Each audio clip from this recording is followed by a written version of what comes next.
Hello everyone, welcome back to a new video. Today we're going to talk about the Ultimate Nature System 60S.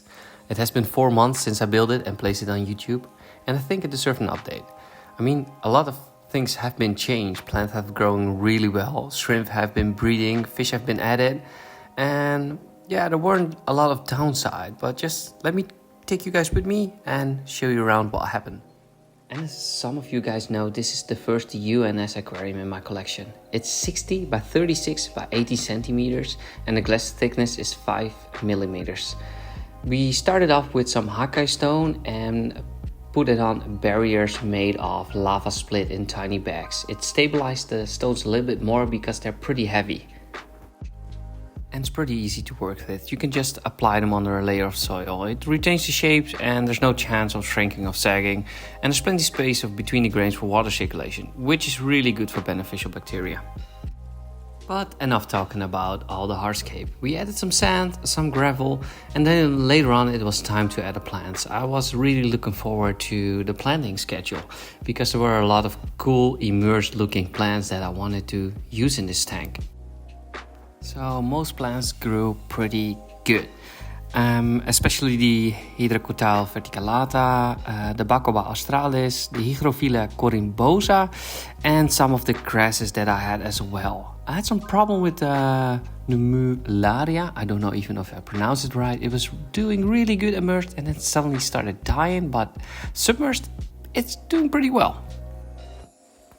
And then we have the easy mosses. I use some Java moss, some Riccardia, and that's overgrowing almost everything. So, I have to use my scissors quite often to cut the Anubias a little bit free.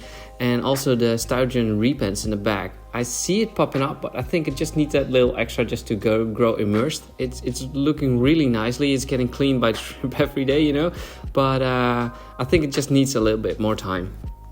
So let's talk about the inhabitants. The gobies are doing really well. Well, yes and no. I started off with a couple, and I added 2 later.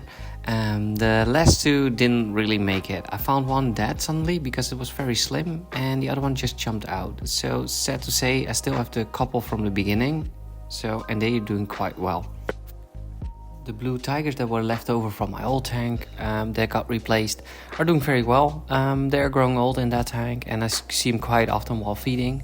And then later on we added some red reelies. Well, as you know, red reelies are a little bit like the neocardinas. They breed like crazy. So before you know it, you have a complete tank full of red reelie shrimps. But I cannot complain. They're a good cleanup crew and I'm very happy to have them. So we talked about the tank, the plants, the hardscape, the inhabitants. So I think it's now time to show the tank and how it developed over time. But before I stop talking, I want to thank you guys for watching and I hope to see you in the next video. And if you haven't done it yet, please subscribe to my channel. It's a real help for me in the future. So again, thank you for watching.